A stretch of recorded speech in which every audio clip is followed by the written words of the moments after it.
Hello, guys, and welcome to Odds on Serie A Matchday 11. And we have Roma Napoli, Derby del Sole, this weekend. And we have Daniele Fisichella to analyze with us the games. Ciao, Dani.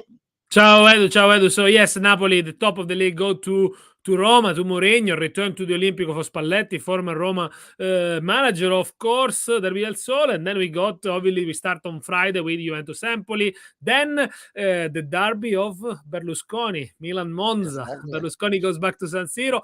Inter goes to Florence. I mean, there's a lot to analyze. This is a strange week, I think, because for the first time in months, the teams who played in Europe haven't played midweek. Is the small teams who play in the Coppa Italia, although they made a lot of changes playing with the reserves. So maybe advantage for the big teams for once.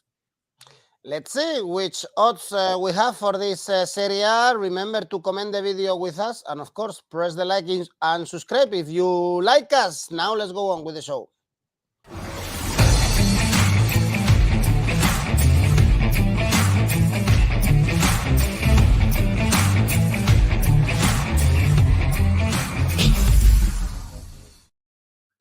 As you said before, Danny, we start on Friday because we have Juve, Empoli. Juve, they are playing against Benfica, a crucial game in the Champions League. That's why this game is played on Friday, and they are coming from a victory in the derby. Business as always, ugly victory, but Juve always win the Derby de la Mole in the last years. Vlahovic back to the score sheet, and these are good news. Also good news for Empoli, who beat Monza. They are comfortably, I think, in the middle of the table, away. Only one defeat, in the last four, and was against Milan and playing well. So it's a good time for Empoli now. Yeah, I think both teams come into this game with a lot of confidence. I think Empoli, because they are getting back the form from last year, they are scoring more goals. They're getting back Destro as well. He scored against Torino 2 weeks ago in the same city. He's going to play on Friday. And then against Monza, had hit the post, had a goal disallowed. You know, the number 9 is going to be really, really important for Empoli. And I think he's getting back to his old form. But Empoli, is a team full of young players, especially the left back, Parisi, who's already been eyed by Juventus, but not only. It is a young team. Vicario, probably at the moment, Vicario, the best keeper in Serie A for numbers of save, is always outstanding. And, they might lack a little bit of experience, but certainly they don't lack courage to take the games on to Juve. Juve coming in this game, obviously, with psychology. It's very important for them, after a very bad week, getting the win against Torino, which I think in the end was deserved. Torino produced a good 20 minutes, but then they couldn't find the net. Torino have got a lot of problems scoring.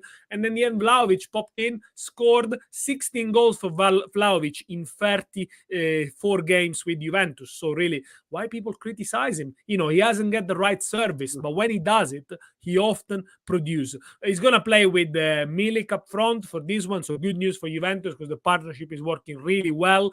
No Bremer has been injured and he's going to be out for 20 days, but the big news is Chiesa will be back on the bench, so I'm expecting him to play. He will play. He's been really important, and let's see how many chances they can create with Chiesa on the pitch. I think we can see a different Juventus, although problems sometimes still lie in the middle of the field.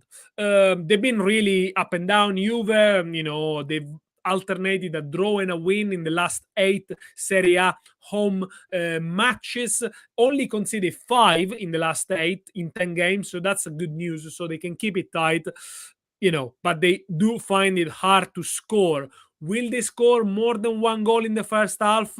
I don't think so. I'm going to go for an under. I mean, if Juventus win, it could be an ugly win. It could be a win to nil, maybe 2-1. So I don't risk the under.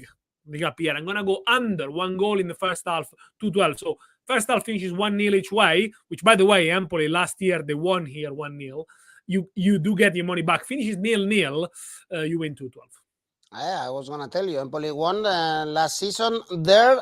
When can we ever trust Juve this season? This is a question for Jim. Never. That's why it's a good tip, not going for Juventus. Some people are saying, actually, Juve they win this time, but we've learned something this season. It's like do not trust Juve, especially with low odds. Perhaps we can see a surprise or find another market, as Danny has found. Next games on Saturday, Salernitana, Spezia. Salernitana beat at the Arecchi recently Hellas Verona and also Sampdoria. The last game they played was away and was a defeat against Inter, as we expected.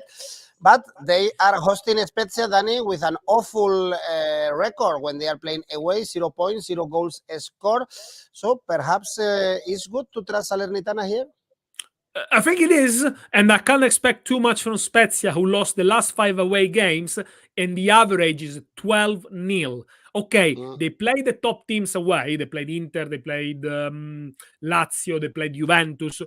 But, they can't score. And, I know they all put the eggs all in the basket, winning the games at home. Spezia last week, 2-2 against Cremonese. It was a bit more entertaining, but I can't expect them really to score a lot of goals. I think Spezia, even numerically, they look weak. It's a short squad. They have a couple of injuries as well. They've been very, very clinical. They took the chances really well. But if you look on the expected goals, expecting points, they would be bottom in Serie A. So I think unless things change dramatically, this is going to catch up with them. Salernitana, much improved since last season, plus 3 points on the table.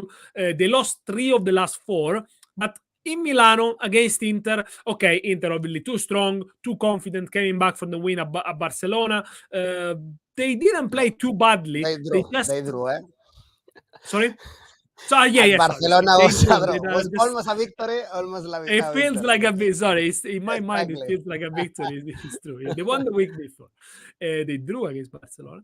But Salernitana, they couldn't really activate the strikers against Inter. A decent game. I think against Spezia, they're going to take the 3 points. But I'm going to be cautious here. I'm going to go for a both to score no, which pays the same as a Salernitana win, to be fair, 2-10. So if it's a drab 0-0 or if Spezia makes a miracle and wins 1-0, you still are protected. But I would go for the home win, both to score no. Okay, Wanchuk is asking both teams to score. In Danny's opinion, no. And last year, it finished 2-2.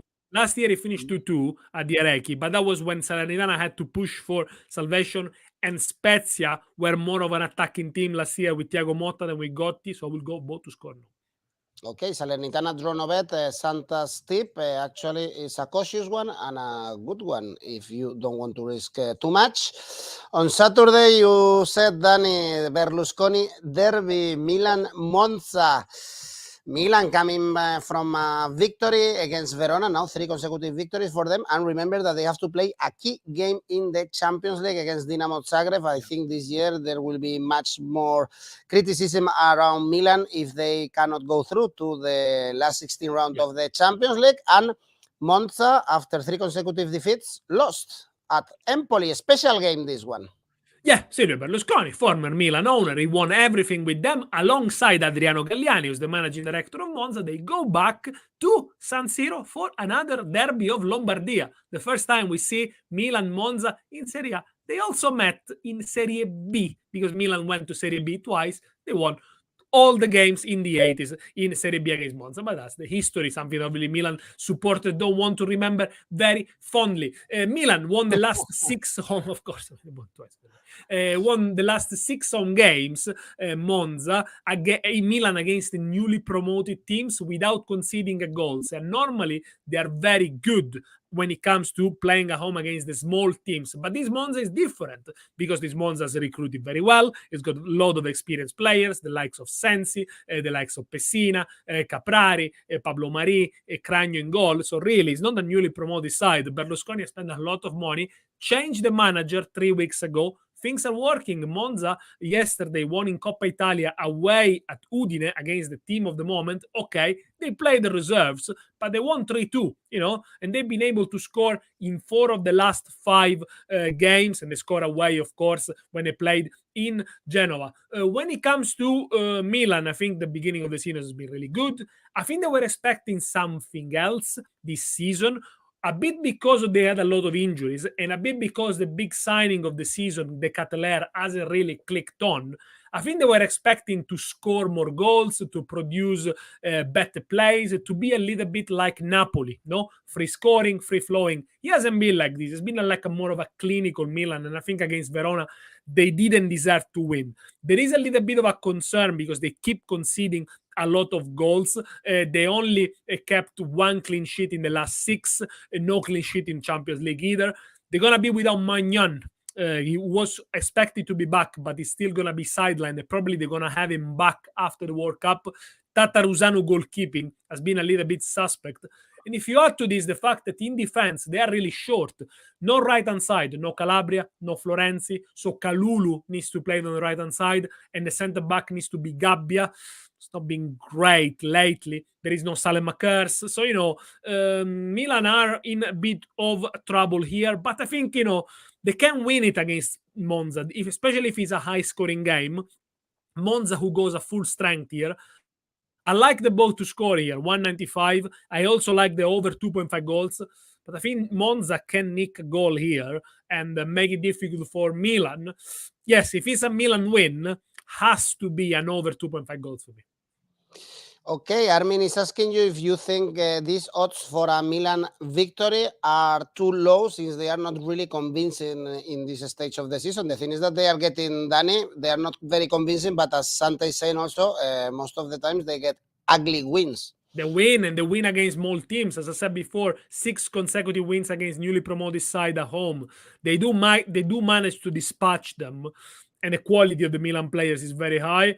But it could be a hard one really to read. It could be a high scoring game, so you might want to go even for an Asian handicap plus 1.5 for Monza maybe.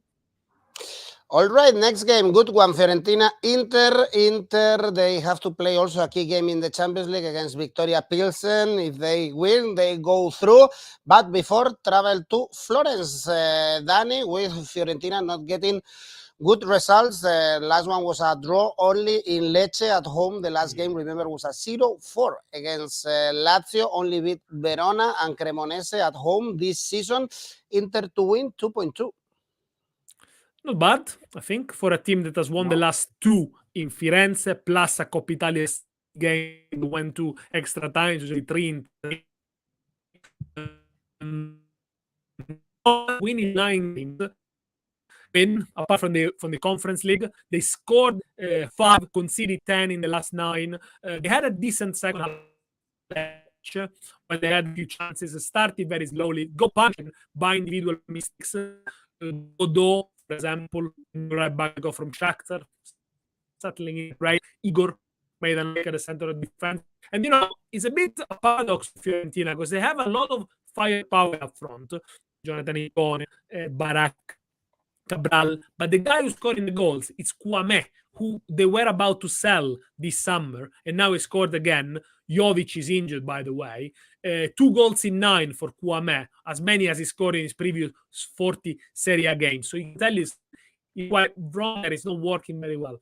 Inter win against Salernitana, professional display. You might think the crisis is over. Let's see. I mean, obviously they had great results against Barcelona, against Sassuolo, against Salernitana, so the results are there. I think they still have a lot of grounds to manage because they lose for games. They are not allowed really. Mostly last 9 away games for Inter have all been able to score at least 3 goals in each of these games. The average 3 points. So normally away from home, because Inter have not been able to keep the door shut, they need to score few goals to win. They are beaten in the last games against Fiorentina. Good news for Inter supporter. Lukaku might be on the bench. We practically haven't seen him so far this season.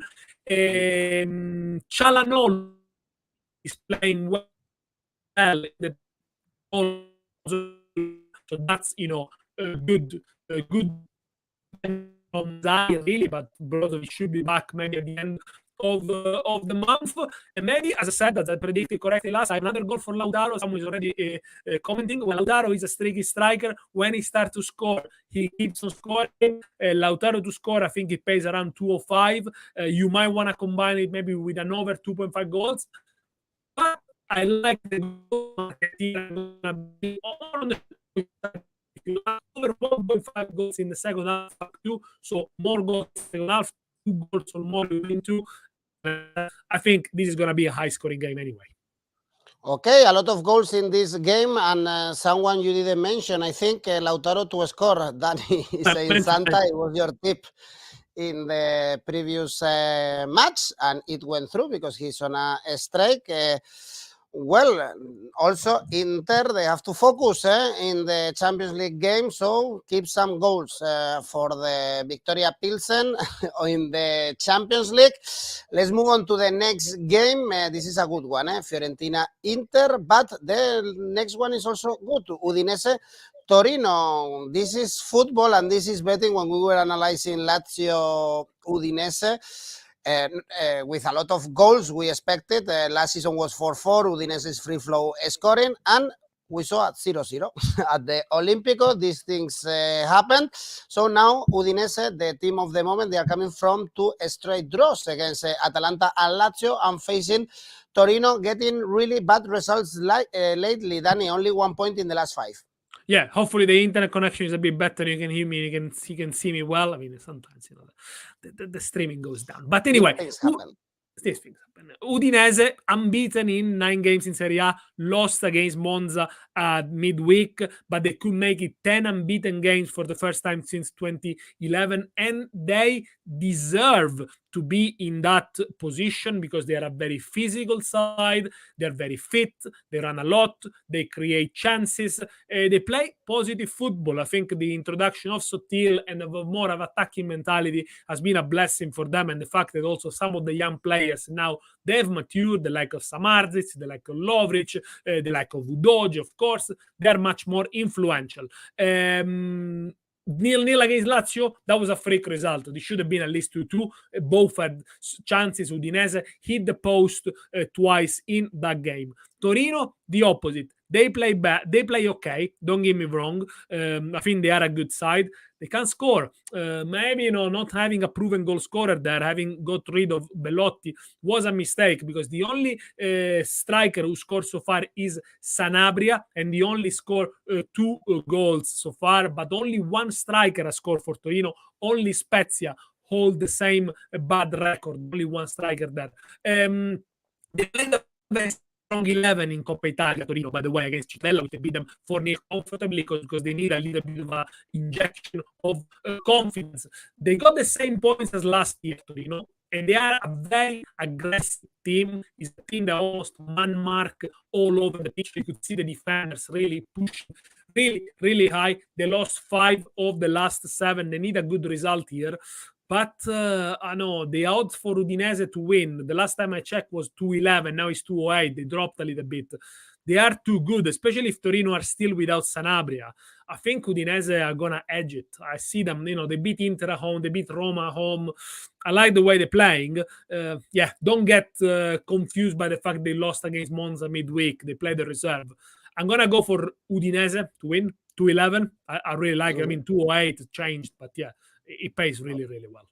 Okay, for ACCA, both teams to score, Udinese Torino. Udinese is a safe bet against Torino for Marco, but there are also some people telling us that perhaps Udinese is dropping points here and there. So this is for Udinese playing at home, and let's focus on the relegation battle in the next one, Bologna Lecce. I'm surprised to see these low odds for Bologna. I would never trust Bologna with 2.3. They are favorites to beat Lecce, but the numbers say the opposite. Danny, last 5 games for Lecce, only 1 defeat, and was against Roma at the Olimpico, and they kept it close. They were able to draw against Fiorentina, even if Fiorentina are through a rough patch, as you analyzed before. And Bologna, they are not getting better, no? With Thiago Motta, only 1 point in the last 4.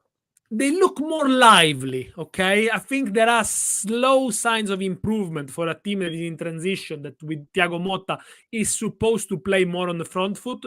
I think they took advantage of the fact that Napoli were a bit tired after the Champions League, And they did okay. They kept the ball better. The 2 goals are 2 Napoli defensive mistakes, especially the second is a mistake from Meret. But, they looked okay. Then in the end, Napoli's got better quality, better players coming from the bench, and they lost. But, the signs are there. They just need to continue to improve. The good news is Arnautovic is back for this one. So, maybe Arnautovic to score, after all, he's the top goal scorer for Bologna, also in Serie A. So, he might find the net. The stats tell us that this could be a goal fest, despite both teams not being extraordinary in front of goals. Bologna hasn't kept a clean sheet at home so far. Lecce has not kept a clean sheet away so far. But Lecce, I like them. I think between the 3 newly promoted side, they are just behind Monza. But sometimes, they really put stronger sides through the sword. Good start against Fiorentina. They're very organized, and the front 3 is good. Banda, Seire, activated by Joan Gonzalez, 20 years old, a lot of fantasy, a lot of skills there. Is a team that you need to be careful because they do score. They score against Inter, they score against Napoli, they score against Fiorentina, against Roma. So it is a team that, despite suffering and probably playing most of the time in their own half, they tend to score. For this reason, and for what the stats I said before, both to score 199. All right, goals. Arnautovic to score and Kouristelinas, Bologna to win easily. Well, Crutzen, this never happens this season. Perhaps easily. I don't know what easily means for Bologna since a couple of years. Bologna to win, it's not impossible, but I don't know. Both to score. They are at least out of the bottom 3 right now, and Mikel is telling you to show some support. So if you enjoy the video, don't forget to press the like. It will help us. Next game, Dani, Atalanta Lazio, very good one. The second against the first. Atalanta beating Sassuolo, coming back from behind in the last game at home. 3 victories, 2 draws. Usually we don't see many goals this season when Atalanta is playing at home, and facing Lazio on the opposite, we usually see goals with Lazio. Actually, the last 2 games, 0-4 away. 0-4 against Fiorentina, 0-4 against Cremonese. But in this one, there is no Immobile. He picked up an injury against Udinese in the first half.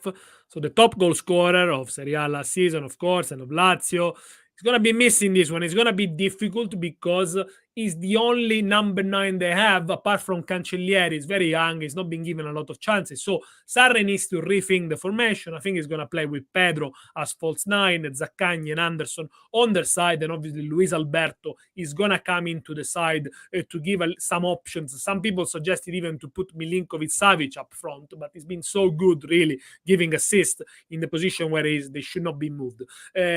Sarri should be happy playing away after he complained so much about the pitch of the Olimpico. He says he's unplayable for a team like him, so should be happy to go and play away. Sounds a little bit of like an alibi for Sarri, who, by the way, at home have scored a lot of goals. So the pitch cannot be that terrible, really. Although it's true, some players recently have picked up injuries. The latest, of course, Dybala.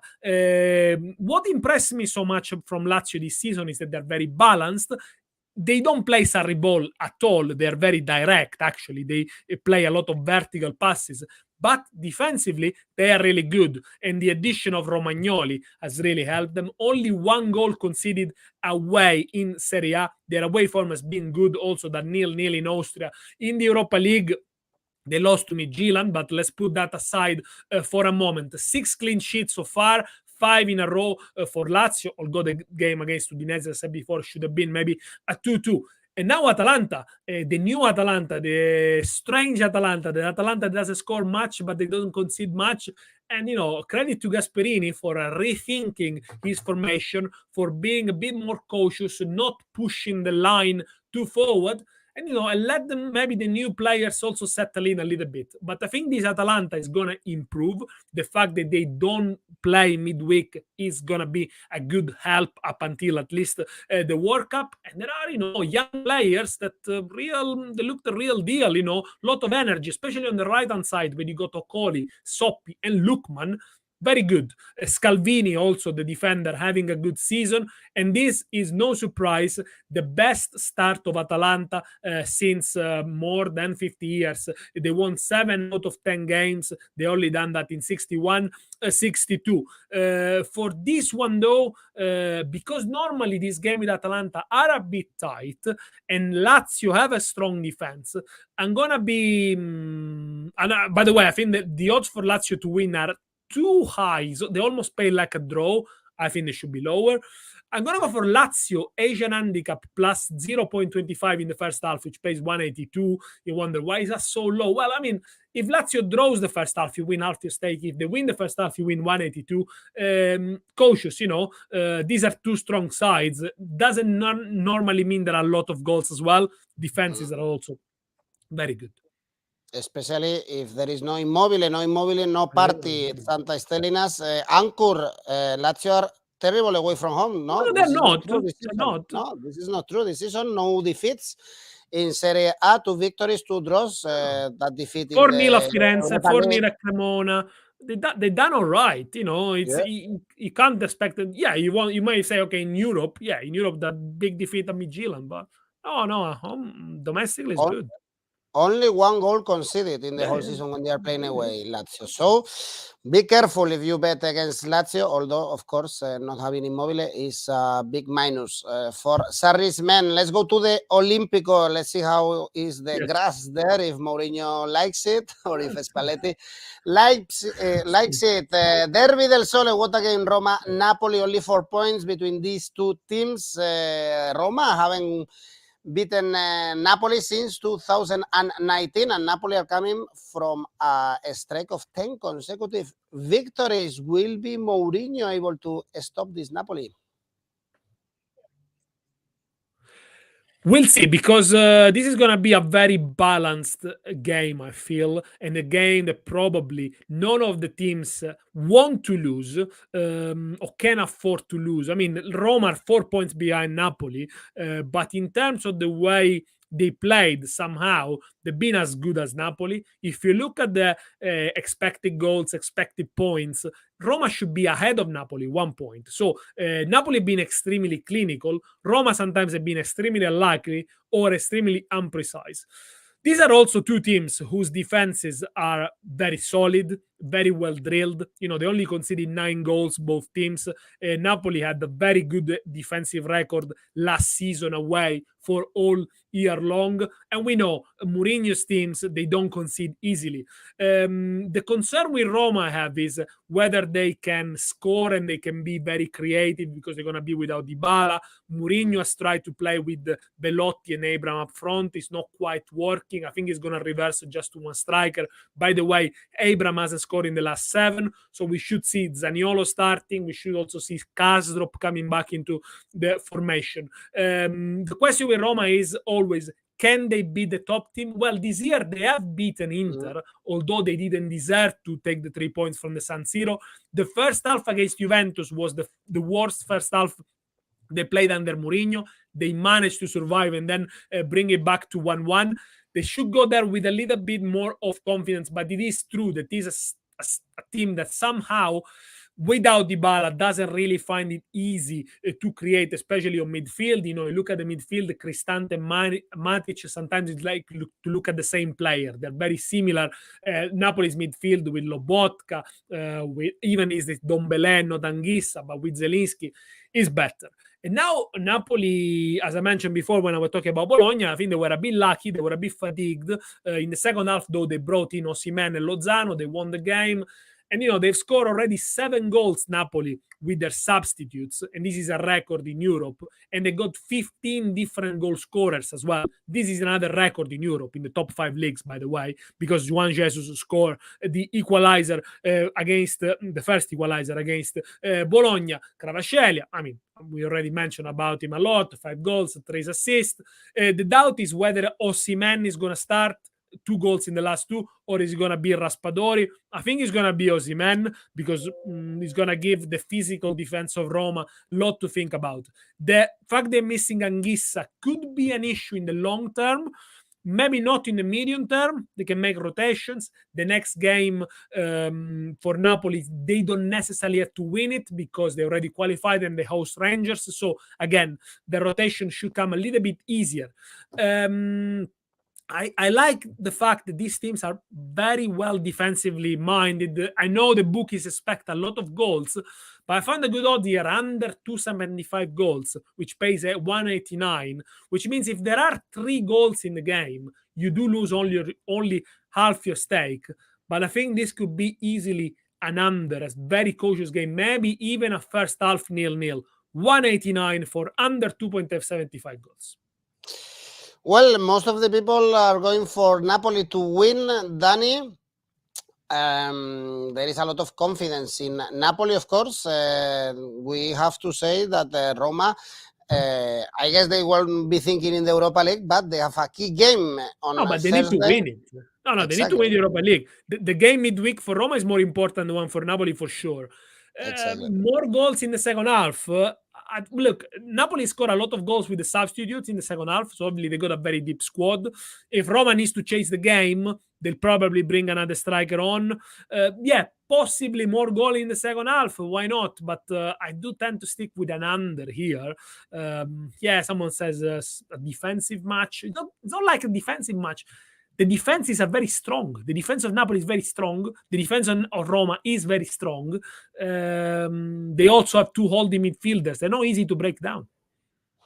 Well, the first against the fourth, what a game on Sunday evening at the Olimpico. And still we have 2 more games on Monday. Cremonese, Sampdoria, the only 2 teams with no victories, the 2 teams that are at the bottom of the table, both teams to lose game in this match day. Danny, do you see some green sides in Sampdoria with the change of the manager or not yet? You can see a little bit of light, but very dim at the end of the tunnel. So it's like very, very, very, very little. But maybe there is, because I do trust Stankovic is going to give them something, the new manager. I mean, the Red Star team was energetic, playing on the front foot. They were scoring a lot of goals. Also, when they played in Europe against top teams, they were giving them a good game. I remember a couple of seasons ago, they played Milan, and they really gave Milan a lot of troubles. I can see Stankovic is already changing something. Before, Giampaolo was playing only with one up front, Caputo. Now Stankovic is playing with Caputo, with Gabbiadini. None of them can score, but at least it's something. With Juric behind, and maybe for this one, even with Sabiri on them. So it's already a good front 4. Players who got assists, goals in them. It's a team that desperately need a little bit more creativity after selling Domsgaard in the summer to Brentford. And maybe that's the way to go. Against Roma, they were poor. They were appalling. They missed a lot of easy passes, but they need to be a little bit more courageous. Cremonese, they got the worst defense on Serie A. Sampdoria, by the way, they got the worst finish 0-0 or 4-4. It depends how it goes. But Cremonese, I like the fact that they got a style. They know how to play. They like to play from the back. They like to keep possession. But sometimes if they don't execute the plan perfectly, because again, it's the lack of quality, things can go badly wrong. And this is what happens sometimes when newly promoted side that try to play good football. They get carried away, and then they forget that sometimes because the other teams got more quality, they can punish them. Against Spezia, Cremonese had 24 shots. That's a lot. That's the most any newly promoted team had so far in the season. They score 2 goals. They conceded 10 goals at home from 4 games. They will be without the keeper. Radu, who's been outstanding, and is the keeper who's made more saves in Serie A. Is a chance for another very good goalkeeper, Italian young Carnesecchi, to make his debut in Serie A. So watch out. I don't think Sampdoria are going to lose this one. And I think between the 2 teams, the most worried one should be Cremonese, because Sampdoria know they got good players, they got experienced players, and they know they can drag themselves out of the situation as they've done in previous years. Cremonese, they're newly promoted. A lot of players haven't played in Serie A. They need to watch the steps really, really carefully. I think Sampdoria are going to be fine at the end of the season, and they're not going to lose this one. Asian handicap, 0 for Sampdoria, 217. If they draw, you get your money back. If Sampdoria wins away, 217. Well, let's hope that the Blue Cerchiati also win some game, because it's not about not losing. They also have to win some game. This game is going to be played on Monday, because on Thursday, today, they are playing Coppa Italia, Cremonese, Modena, Sampdoria, Ascoli. Armin is asking you about the Sampdoria Ascoli. Danny, I don't know if you have an opinion apart from the Ascolane. Both to score, no.